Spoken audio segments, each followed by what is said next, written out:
Alright, what's up, Jens, guys? I'm going to read another paragraph of this here book. This paragraph is called Media Formation of Public Fact, Public Opinion.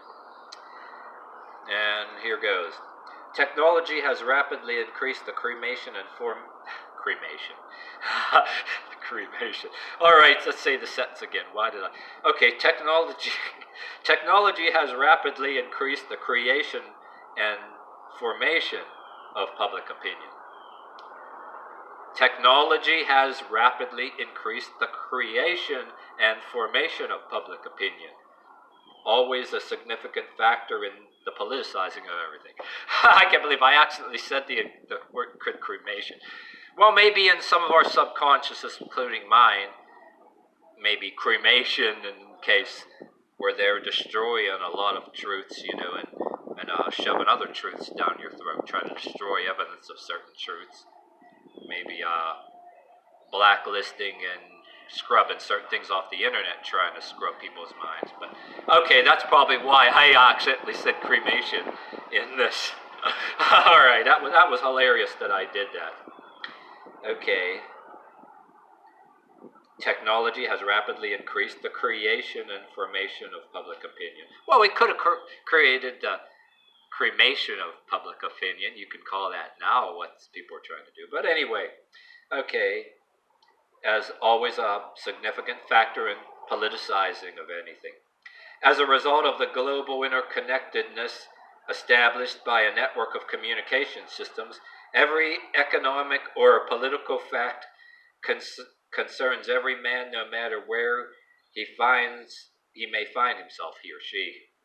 A war in Laos, a revolution in Iraq, or an economic crisis in the United States will have direct consequences for many in all parts of the world. The second element in this new situation is that the government's being based on people. The people are called upon to give their opinion on everything. It is therefore necessary that people know the global facts. How does the public know the global facts? Such knowledge can no longer be obtained directly. It is knowledge conveyed by many intermediaries. After a kind of transformation, such information eventually becomes public opinion. Well, when the author wrote this book, we didn't even have the fucking internet yet. If only that author is still around today and he could rewrite this book. I'm wondering what opinions he would have, what stuff he would have. It would be interesting. I would love to see the author write a book now because we have social media and all that. I mean, wondering if, well, this author or any of us, back when I first had this book some years ago, I never thought that we'd have social media, and I'd be on it right now, but holy shit! Or like somebody on YouTube I knew said, holy sheep shit, but okay, but precisely because of public opinion's importance, it can be said that a fact does not become political except to the extent that the opinion forms around it and it commands attention. A fact that does not command attention and does not become a political fact ceases to exist, even as a fact. Whatever its importance may be, nowadays, a fact is what has been translated into words or images, what has been worked over to give it general character. Very few people can experience directly. So in other words, they admit some of these facts are worked over to create a certain image, They've been saying that on YouTube for years now. What has been transmitted to a very large number of individuals by means of communication and to which has been added a coloring that is not necessarily present in the eyes of those who experience it, italics mine. Today, the methods of creating such facts have been developed to a high degree of sophistication. Geez, yeah, like I said, this author should wonder what the author of this book is thinking now, so when social media came into being. But obvious emotional appeals are avoided. Well, now you can say they pick and choose certain emotional appeals, and some emotional appeals are avoided or ignored, and others are pandered to. The objective is the tone that it is consistent with the poetic quality of modern life. A dry, bland matter-of-factness. Accurate details are used to imply a misleading picture of the whole. Truth is made the principal form of falsehood.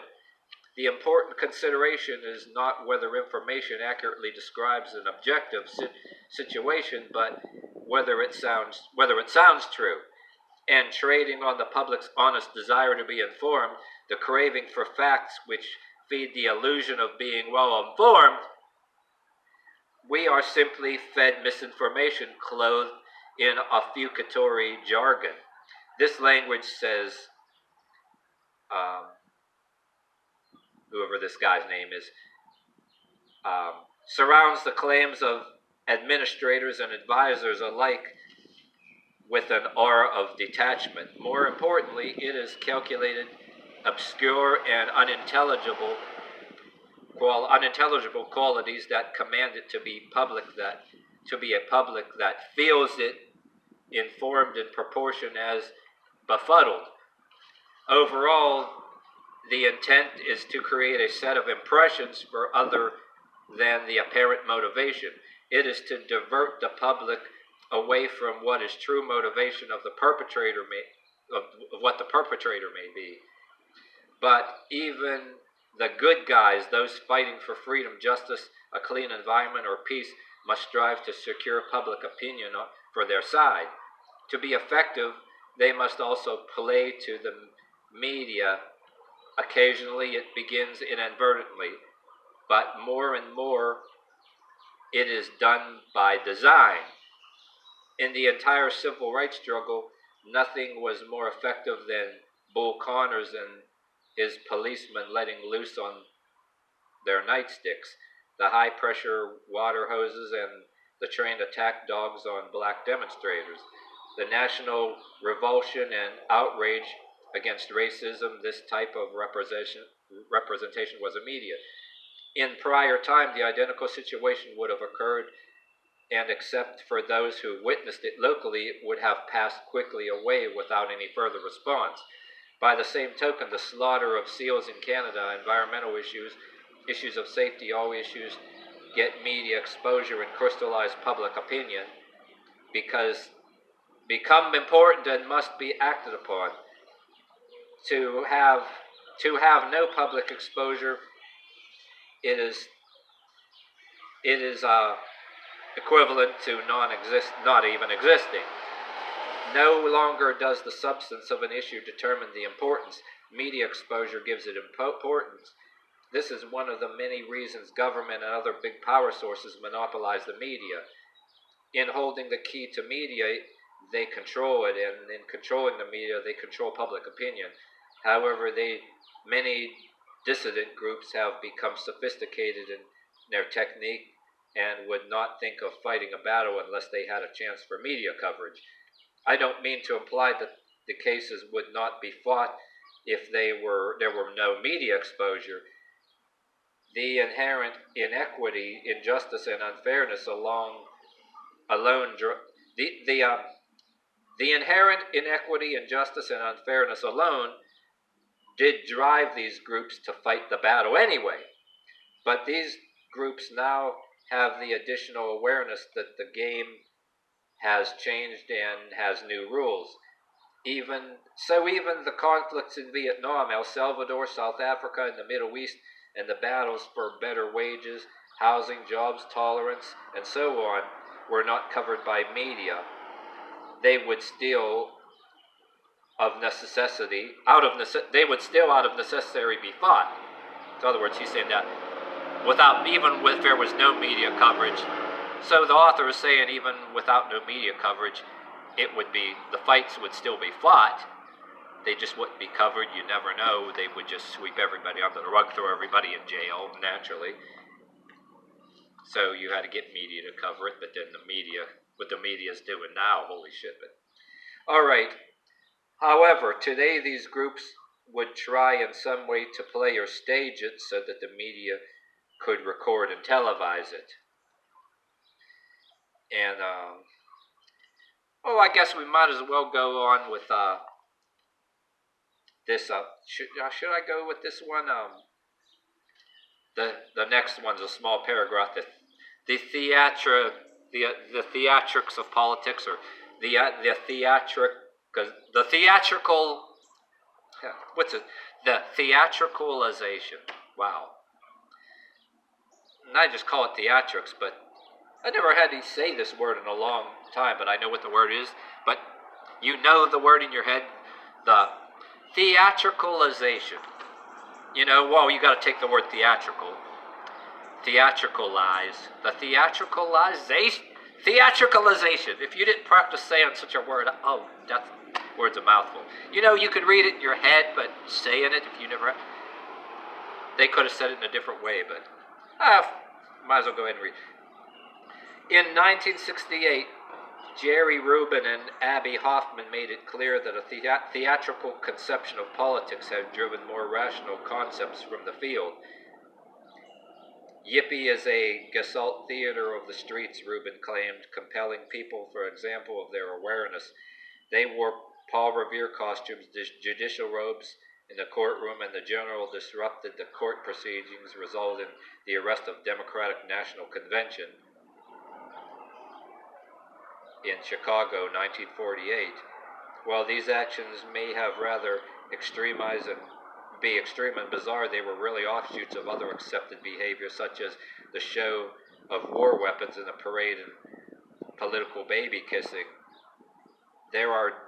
which are done to create favorable public opinion. The Yippies simply took their action out of stereotypical mode for identity and the same reasons. The most critical issues of today, abortion, the ERA, nuclear energy, racism, foreign policy, crime, unemployment, inflation, cannot be fought in Congress or the courts alone. To be effective, they must be fought in the media as well. The deciding factor in many of these issues had become public opinion. If anything uniquely distinguishes this generation, it is that publicity confers status, importance, credibility, and validity.